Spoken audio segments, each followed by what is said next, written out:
Not anymore. Hey, you made it. Hello there. Welcome, you guys. Today's video is going to be a long one, so go ahead, grab some popcorn, and let's get into this. We have some new Halo lore to talk about. Most of this is coming from Battle for the Academy, so please be aware there are spoilers ahead for that content. But anyways, if you guys are interested, we're going to dive into all of the new lore that was presented to us in Battle for the Academy. Once that is completed, then we're going to start talking about speculations I have for an upcoming Halo game based off of this new information that we received during Battle for the Academy. What is Battle for the Academy, you might ask? Battle for the Academy was two things, actually. The first thing that you're probably more familiar with is it was a game mode that was added to Halo Infinite for a short time. I don't believe it's currently available anymore to play. In this, you played in a story-driven firefight where you're a part of a Spartan fire team that is tasked with one of two objectives that differed based on which map you were playing on. Each of these missions loosely tied into events that are found in the Battle for the Academy Halo Waypoint Chronicle, which is available both as a reading format, so you can go and just read it like it's a Halo book, or you can listen to it as a Halo audiobook found on the Halo YouTube channel. I'll have both linked down below, that way if you prefer to read it or listen to it, you can go ahead and do so, and I would highly encourage that you go and check these out. Battle for the Academy Part 1 and Part 2 are phenomenal audiobooks. Part 2, especially, is one of the best Halo stories we have gotten in almost a decade at this point, because of how long it's been since the last Halo game came out. Final warning, we are getting into spoiler territory ahead, so if you don't want to get anything spoiled, click off now. Otherwise, let's talk about the return of Jun. More or less what the two-part Battle for the Academy story arc is it's the continuation of the previously cancelled Halo Infinite online multiplayer story arc that follows your unnamed Spartan 4, Spartan Agrina, Spartan Din, and Spartan Eklund. And, most importantly, the Banished AI known as Eratus. Real quick to get you guys caught up on the events leading up to the Battle for the Academy, the first bits of lore come from the Halo Infinite training tutorial, which follows your player character as well as Commander Spartan Agrina arriving on a Pelican to the Avery J. Johnson Training Academy located on the planet of Nysa. Here you go through various tutorials, learning how various things work, like how to use weapons, gear, gadgets, and you get introduced to the AI. During the cutscenes, you hear from Spartan Agrina that something happened to the Infinity, and that they are deploying several troops from the Academy back to the Sol system.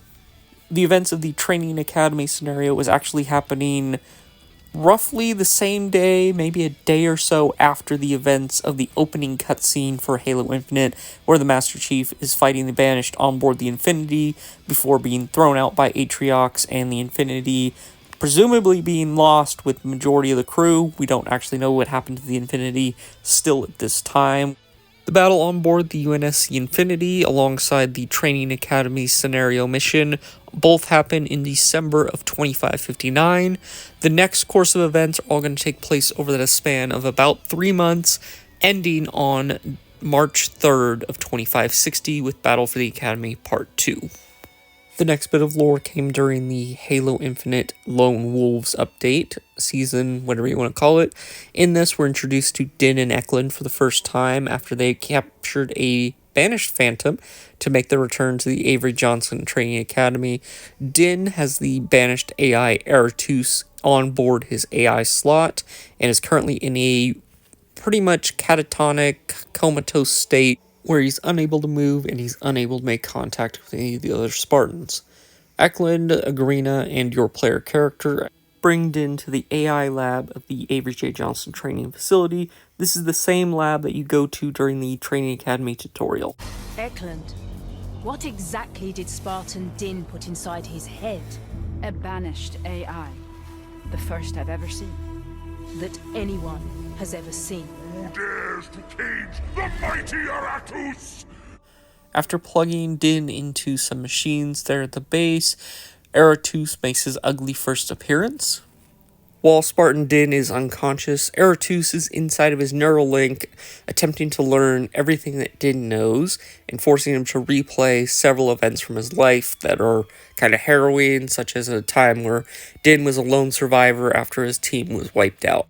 I'll keep it kind of short, but there's kind of two major things that happen during the next course of events. Basically, your player character traps Aratus inside of an old archive, and then Agrina assigns the player character onto the same fire team, the headhunter team, as Din and Eklund.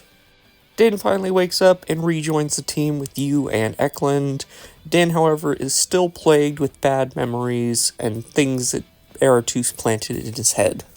The most important thing that Aratus planted into Din's head is an orange door that Din vaguely remembers.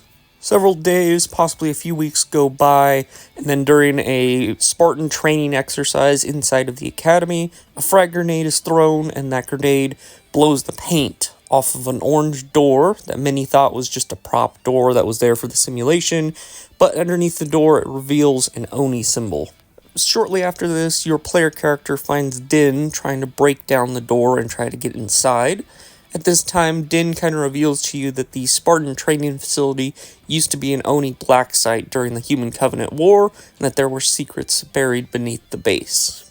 Using the combined strength of 2 Spartan 4s, you're able to break the door down, or well, I guess in this case, break the door up since you're lifting it up, and then that leads into arguably one of the most cringiest things in Halo. The Office of Naval Intelligence always did like to bury their secrets. See you at the bottom.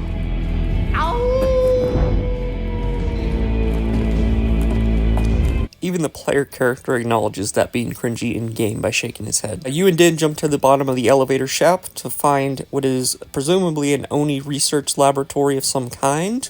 While exploring inside the laboratory, you come across a set of SPI armor that is strung up inside of an armor rack.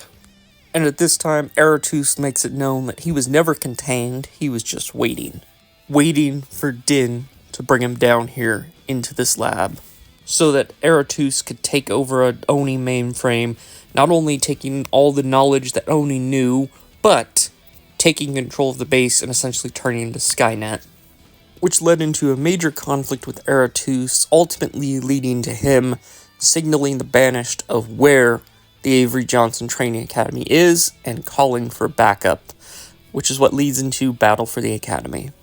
That, of course, is kind of a rough retelling of events. There are plenty of other bits of lore from that story arc that I did not cover, but just be aware there is more detail to that, and I would encourage you to go look up. If you haven't actually seen those cutscenes, go ahead and watch the full cutscenes. Those are available on YouTube. I would also like to point out, there was supposed to be a Season 4 for the multiplayer story arc. Season 4 was cancelled, however, the unreleased cutscenes did leak out.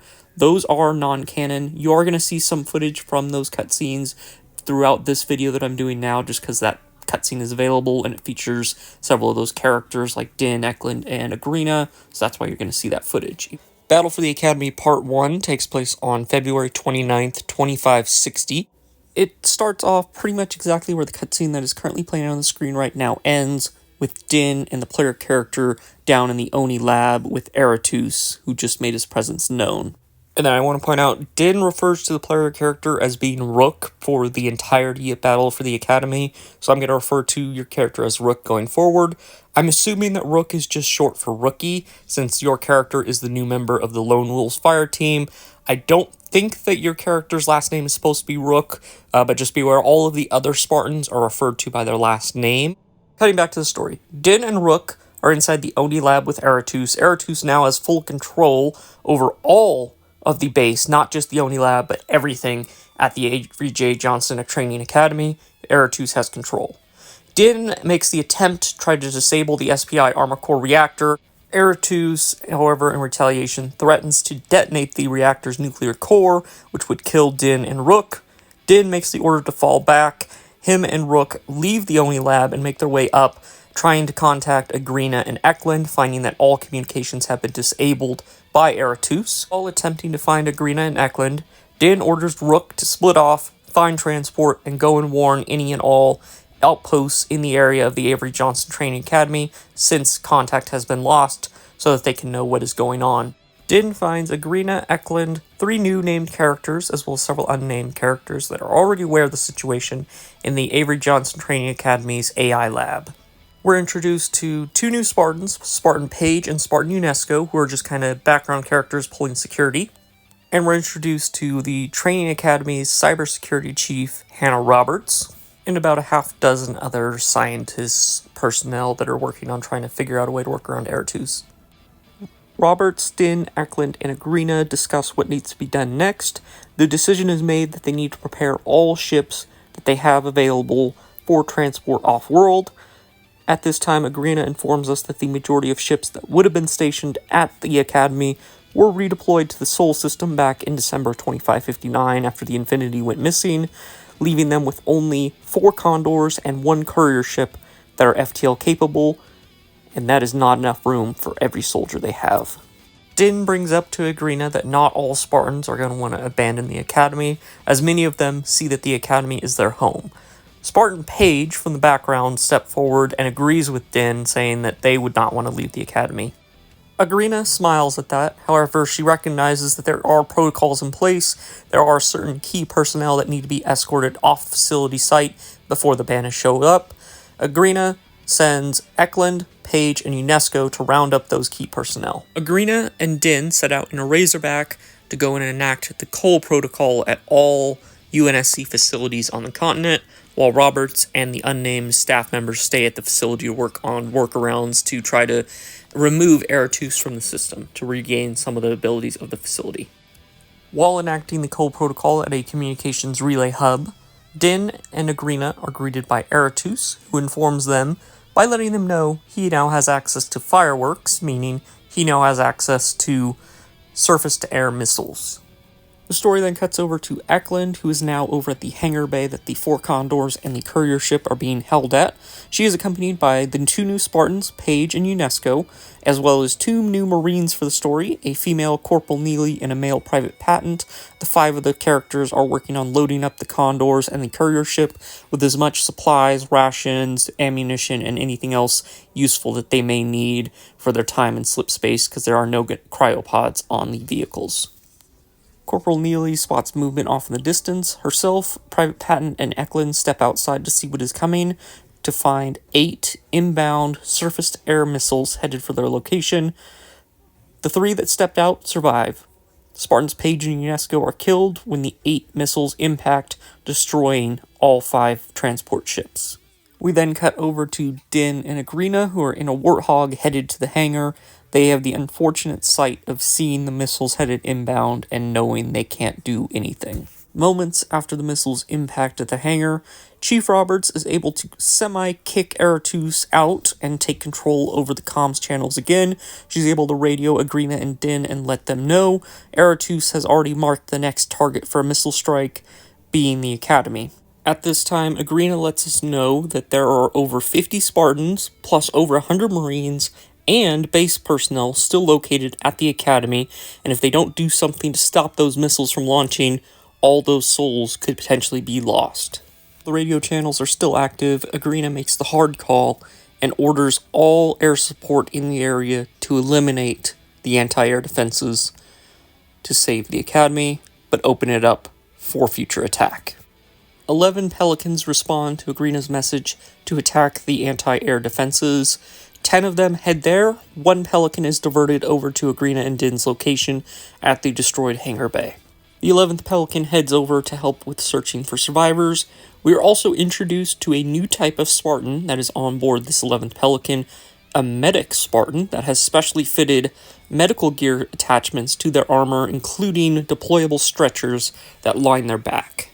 Corporal Neely, Private Patent, and Eklund are all pulled out of the rubble, all 3 surviving with minor injuries. While the Spartans and Marines are recovering from their injuries, a distress call is sent to Anvil Station, which is the closest UNSC facility that may be able to end a raid in the event of a Banished attack.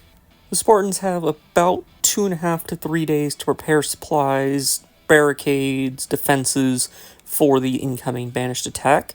As we cut to March 3rd of 2560, this happens to be the 7th anniversary of the official ending to the Human Covenant War.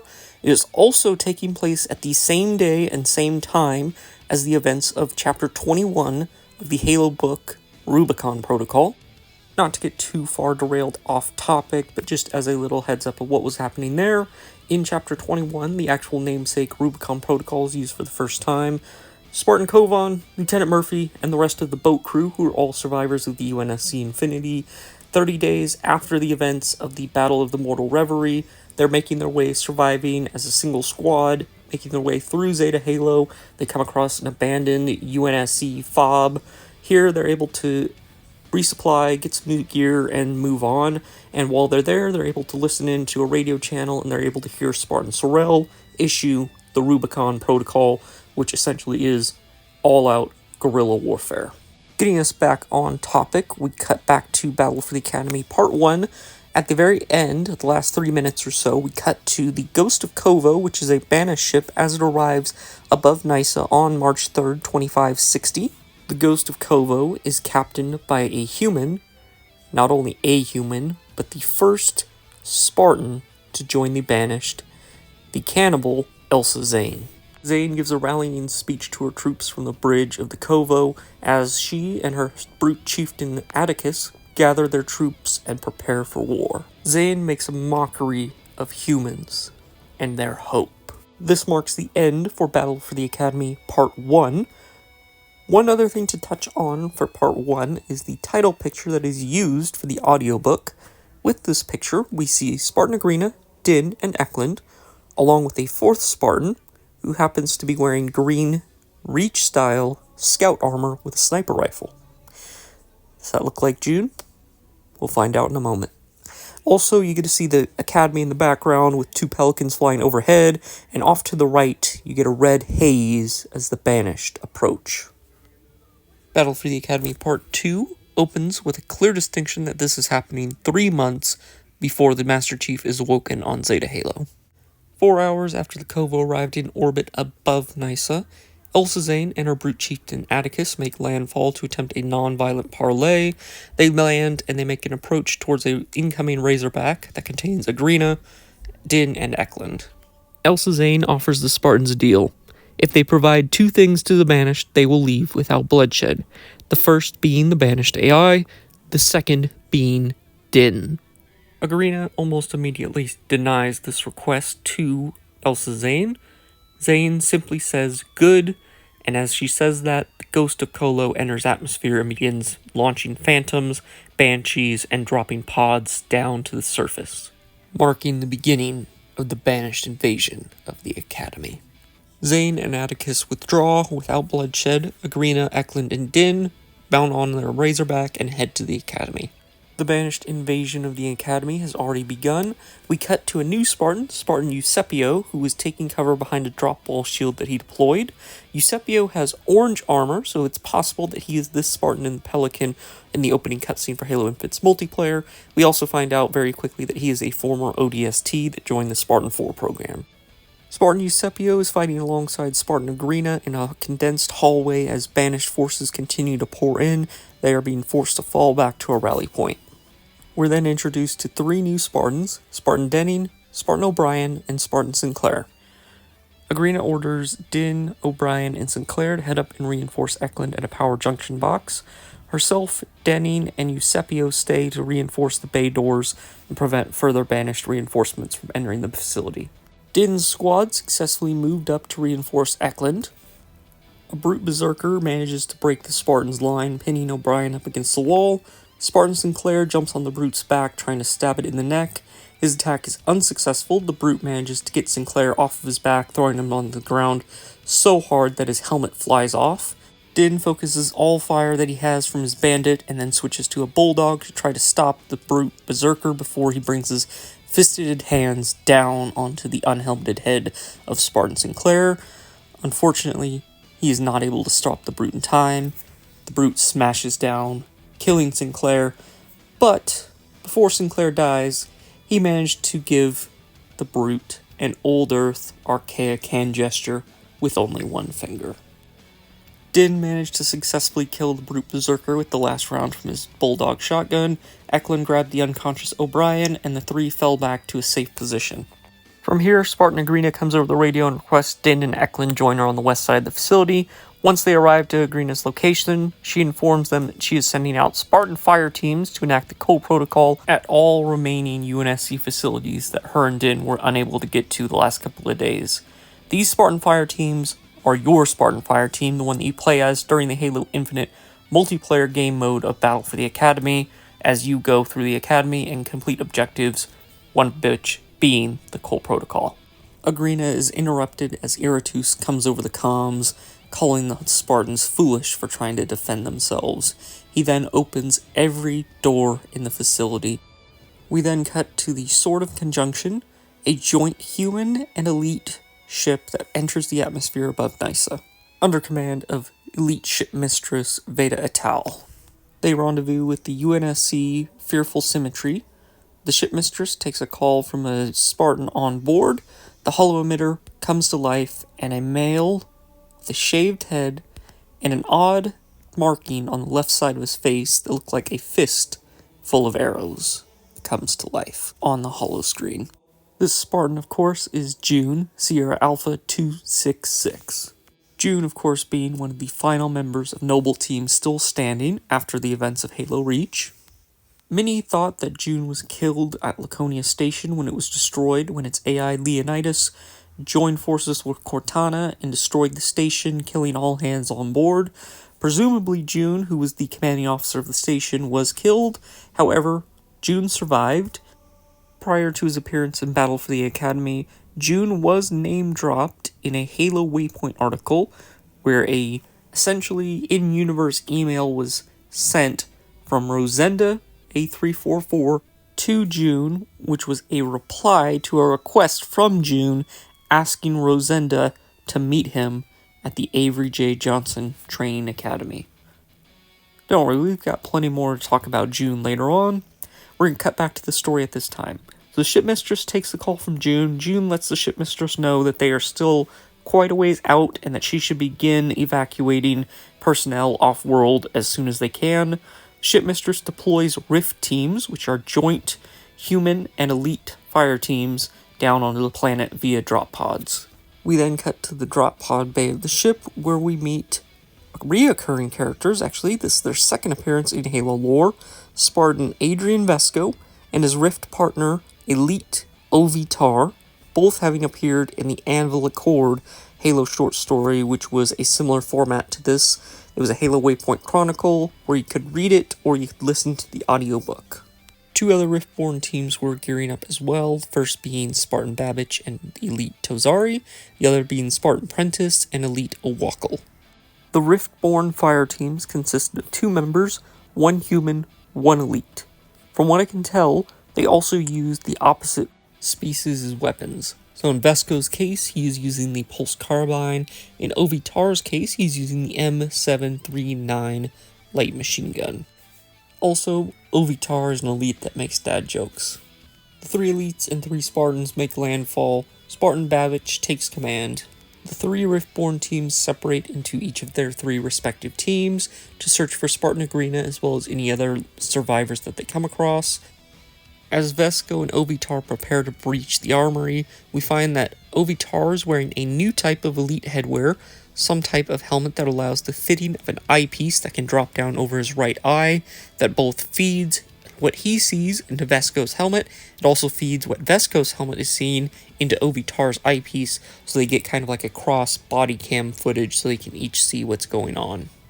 This reminds me a lot of the eyepieces that you see on the Marines in Halo CE, Halo Reach, Halo Infinite, and some of the other games as well. As the pair breaches, they find a group of brutes and a group of jackals inside going through human weapons, distributing them out.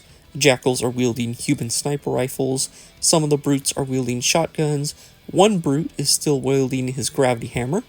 Vesco throws 2 frag grenades in their direction, the brute using his hammer slamming it on the ground, the shockwave sending the grenades back towards Vesco. Luckily, the grenades still go off before they get back to Vesco.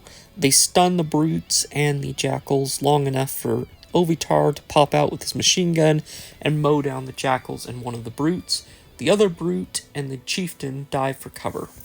The second brute then jumps on Vesco, attacking him with melee attacks, leaving him open for line of sight from Ovitar, who begins opening fire on him with his machine gun.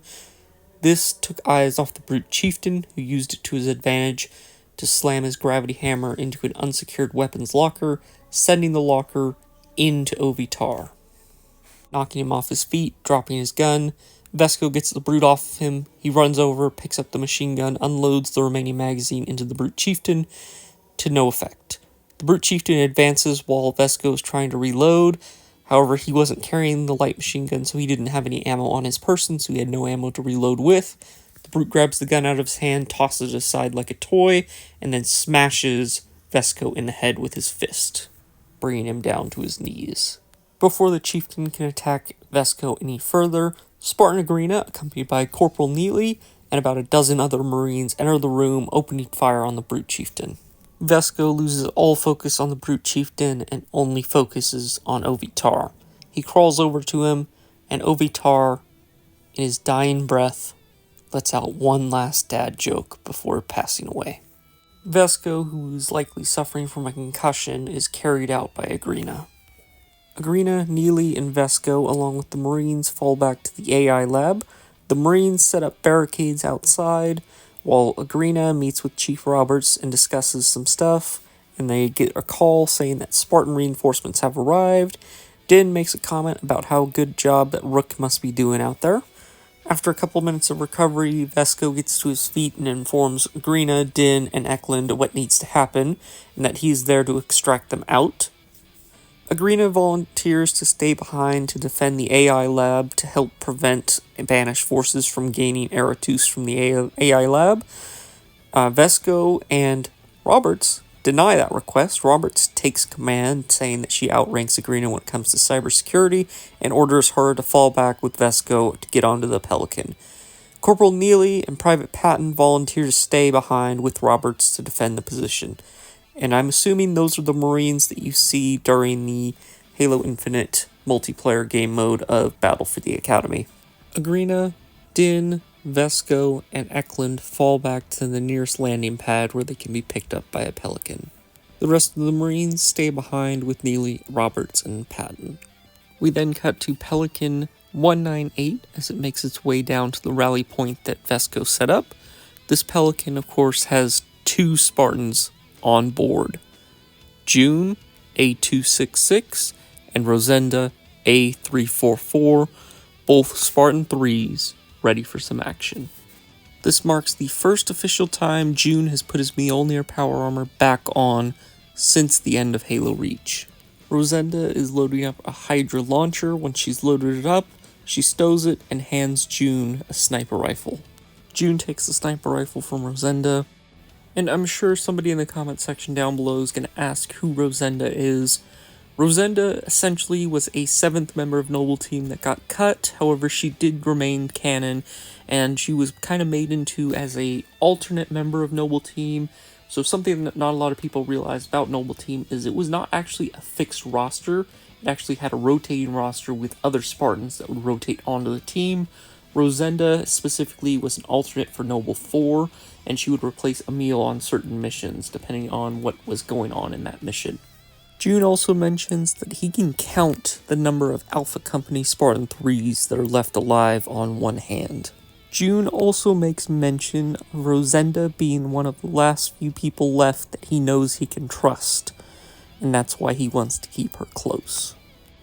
While flying down to the rally point, Banshee takes up a position behind the Pelican. Rosenda and Jun do a combo maneuver to take down the pilot. Rosenda is softening it up with her Hydra launcher for Jun to take a shot once the armor's been broken. Once the Banshee's finally been taken care of, the Pelican sets down. Jun and Rosenda disembark and head towards the Academy. Before they can even get to the doors open. The 4 Spartans, Din, Eklund, Vesco, and Agrina, step out and head towards the Spartan 3s. The 6 Spartans get onto the Pelican and head back to the Fearful. While headed back to the Fearful, Agrina makes some comments towards Jun about how Agrina should have stayed planetside. Jun makes some comments to her to reassure her that living to fight another day was the best thing for everyone. And Jun starts to reflect on a similar situation he was in, with one of the saddest moments in all of Halo, as Jun reflects on everything he could have done differently to save the other members of Noble Team, and leave more than just him and Rosenda left standing. This scene finally sheds some light on why Jun left his armor behind and took up a non-combat role as a recruiter for the Spartan 4 program. Just as fast as those thoughts came to Jun's mind, they left as Jun remembered they had orders they needed to be followed, just like now. Story then cuts back to Corporal Neely, Private Patent, and all the other Marines who stay behind voluntarily at the AI Center as Elsa Zane bashes down the door with the new weapon that was introduced to Halo Infinite, the Mutilator. The Marines didn't stand a chance. They were wiped out in a matter of seconds. Neely, Patent, and all the others, the only one left alive was Anna Roberts. And the only reason she was still alive is because she still has a purpose for the Banished. Roberts asks Elsa Zane why she does what she does for the Banished. In response, Elsa Zane drops one of the very, very select few F-words used in Halo. Roberts does what Elsa asks and ejects the AI chip containing Eratus and hands it over to Elsa. She then makes a comment to Elsa that Elsa simply replied with, "You've got guts." She nods to a brute and then says, "Too bad they're on the floor." And I can let you assume what happened next, because it was visceral. And I don't think I can describe that and hope to even remotely keep this video monetized. Battle for the Academy Part 2 ends with Elsa Zane inserting Eratus' AI chip into the back of her helmet and simply saying, "Good morning, make yourself at home." And that is everything you need to know about Battle for the Academy, Parts 1 and 2, the build-up to that story, and now we'll get into what comes next. Everything from here on out is just pure speculation of what I think a future Halo game similar to Halo Reach would look like, utilizing these characters, the 6 characters that are on the Pelican as Battle for the Academy ends. Now this part, I kind of wish I'd made a video on previously, that way I would have something to refer back to, but this is actually something that I predicted quite some time ago, that Jun would be forming a new Noble team with some of the new members of the Spartan 4 program that we've gotten to kind of know, and I actually predicted 5 out of 6 members of this new Noble team. Let's break down our team roster real quick. Most importantly and most prominently, there is Jun. Jun would bring in a lot of crowd from the older Halo fans from the Bungie era that probably don't like the 343 era of Halo. Jun would also probably fit into his role nicely as Noble 3 again. However, he could also take the role as Noble 1 as the team leader, as Jun is now the highest ranking Spartan out of all Spartans, as he is now the Commander-in-Chief of the Spartan branch, even outranking the Master Chief. The other Spartan that could take the role as Noble 1 would be Laureate Agrina. She is now the former commander of the Avery J. Johnson Training Academy, and is probably looking for some other way to be a Spartan, and a member of Noble Team would be a good fit for her.